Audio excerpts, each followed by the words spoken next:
সামাজিক যোগাযোগ মাধ্যমে এক চরম দক্ষিণপন্থী ইনফ্লুয়েন্সারের একের পর এক পোস্টের পর গাজাবাসীদের জন্য সব ধরনের ভ্রমণ ভিসার স্থগিত করার ঘোষণা দিয়েছে যুক্তরাষ্ট্র।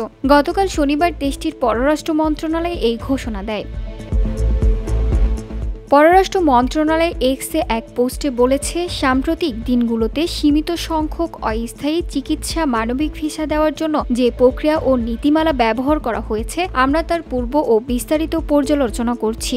এ সময় গাজার বাসিন্দাদের জন্য সব ধরনের ভ্রমণ ভিসা বন্ধ থাকবে।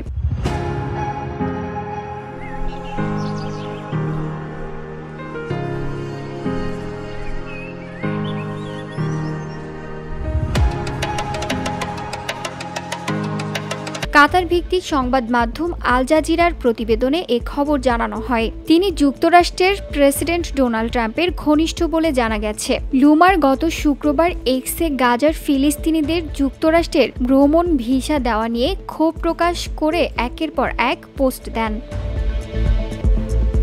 লরা লুমার এক্সে শুক্রবার তার পোস্টগুলোতে মার্কিন পররাষ্ট্র মন্ত্রণালয়ের প্রতি গাজার ফিলিস্তিনিদের ভ্রমণ ভিসা দেওয়া বন্ধ করার আহ্বান জানান। তিনি গাজার ফিলিস্তিনিদের হামাসপন্থী ইসলাম ব্রাদারহুডের সঙ্গে সম্পর্কিত এবং কাতারের কাছ থেকে অর্থপ্রাপ্ত বলে বর্ণনা করেন, যদিও তিনি তার এসব দাবির পক্ষে কোনো প্রমাণ দেখাতে পারেননি।